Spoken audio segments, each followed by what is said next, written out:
the kerfuffle brewing in Washington, D.C. right now. Oh, tell me about it. We're just, barreling towards World Pride 2025, Yeah. which is also the big 5-0 for Capital Pride. Huge, right? Absolutely massive. May 17th to June 8th. It's going to be something. You'd think the main drama would be like party tickets or finding a decent iced coffee in June. If only? Nope. Nope. We are plunging headfirst into a crisis of, well, let's call it olfactory proportion. A crisis indeed. Forget traffic circles. We're diving deep into what the always entertaining district drama has brilliantly called the Great Popper Panic of 2025. That's the headline, folks. And the dish comes from Josh J.P. Mellon's piece in District Drama, April 17th, I think. Sounds right. Yeah. Now, okay, for anyone listening who might be less acquainted with the party favors involved here, let's get you up to speed. JP describes them as those, cheeky little bottles of alkyl nitrates. Right. The one sold as leather polish or room odorizer. Exactly. To kind of, shall we say, tiptoe around certain laws. We're talking about something that, well, for some people, delivers a quick rush that turns any club into a euphoric wonderland. An instant party in a tiny bottle, basically, if that's your thing. Pretty much. And the match that lit this whole powder keg, according to the article, it was the FDA raid. Yes, the raid on Double Scorpio down in Austin. Which district drama called the Rolls-Royce of Poppers gives you a sense of its Prestige. its reputation, within circles, definitely. And the reaction, the immediate reaction in D.C. Oh, it wasn't just like a polite murmur. Not quite a golf clap, no. But it was practically operatic. Picture this. Nigo, described as the queen of melodrama, Okay. nearly choked on their espresso martini hearing the news, declared, and I quote, "Double Scorpio is dead. How are we supposed to survive the World Pride Parade without poppers? Yeah. Are we sniffing Lysol?" Yow. Okay. The sheer drama of it. Lysol, really. It paints a picture, doesn't it, of the perceived need for some. It certainly does. Yeah. And it didn't stop there, right? We had Eric, the resourceful planner. Yes. Immediately went into full-on, survivalist mode. Panicking about G-Books being low on stock. Okay, so hoarding instincts kicking in. Totally. Then you've got Taylor, bless their innocent heart, genuinely asking if poppers are like bath bombs for parties. Oh, wow. That's adorable, in a way. The naivete. Right. You almost have to admire it. And then our voice of cynical reason, Sam, chimes in. Let me guess. Eye roll? A perfectly timed eye roll, apparently. Y'all are dramatic. Last year it was a circuit party ticket shortage. You'll live. Fair point, maybe. But Eric had the comeback, the mic drop moment. But you had Rush. Ooh, hitting him where it hurts. Rush, another big brand, right? Seems like it. So the hierarchy of party essentials is clearly a serious business. So you see, this isn't just about, a product shortage. It taps into the social fabric, the expectations around these huge LGBTQ plus celebrations. Exactly. Our mission today, as you've probably guessed, listener, is to delve into this great popper panic using the district drama piece as our guide. Right. Try to understand what the potential fallout might actually be for everyone heading to D.C. for World Pride. All right, let's peel back the layers here. The article really paints a picture of a community facing a significant vibe deficit. A vibe deficit. I like that. Apparently the whispers at JR's during show tunes, less about the singing, more about, secret supply checks. And Eric, our planner, still scrambling. Oh, yeah. On a veritable pilgrimage, the article says, G-Books, bite the fruit, what's your pleasure, finding shelves emptier than, Emptier than a politician's promises, as the article put it. That's the one. And what's really interesting is the scramble for alternatives. Ah, right. Eric's online searches. Yeah, turning up some really dodgy-looking VCR cleaner listings with price tags that would make your eyes water. Yikes. That really shows the demand, though, and also the potential for people to exploit the situation.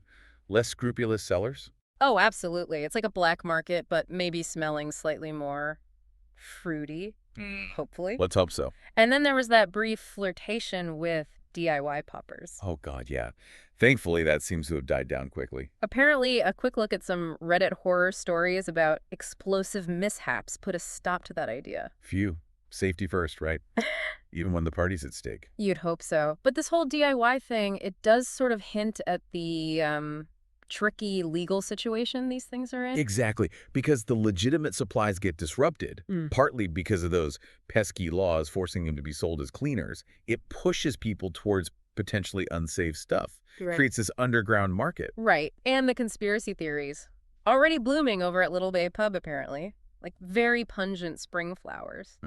What do they say? Everything from, a targeted FDA crackdown on all poppers to just boring old supply chain issues. It's a real potluck of paranoia. And Nico. Still dramatic, I assume. Oh, peak drama. This is sabotage, they declared. Envisioning a World Pride music festival just tragically devoid of its usual. Its usual oomph. Got it. Even Taylor, our beacon of blissful ignorance, is starting to catch on, finally wondering aloud if they're even, legal. And Sam. The cynic. Sam offered the most DC advice ever. Kid, nothing in DC is fully legal. Just hydrate and enjoy the Human Rights Conference. Words to live by, truly. Hydrate. But as World Pride gets closer in the article's timeline, the tension really ramps up. Backroom deals at the Green Lantern. Oh, my. Nico making impassioned pleas for Rush at Bunker. It's all escalating faster than Uber surge pricing after midnight. That response from Sam, though, it really highlights the different views within the community, doesn't it? You've got panic, but also this more kind of laid-back DC attitude. Totally. But the fear is real for some. A lackluster global dance party at uproar if the poppers don't appear. The fate of the dance floor hangs in the balance. According to some, yes. Nico, naturally, is predicting a mass exodus. Millions will refuse to attend a popperless World Pride. Apparently. Millions. Okay, maybe a slight exaggeration there. Just a touch. Meanwhile, Sam suggests folks could focus on, get this, parade floats instead of sniffing conspiracies. Radical idea, focusing on the parade floats. I know, right? But it does make you think about expectations, doesn't it? The social lubricants tied to these big events. It really does. The article shines a light on that segment of the community where these things are, well, pretty intertwined with the whole celebration. And as May approaches in the article, the anxiety is just palpable. Nico's predicting a fainting epidemic at the music festival. From what? From pure vibes deprivation. Their words. Pure vibes deprivation. Okay, that's a new one. Eric's making a last-ditch run to Baltimore's adult shops adds this touch of, epic desperation. A pauper pilgrimage. And Taylor. Still just happy to be invited, basically, whatever happens. Bless. And Sam.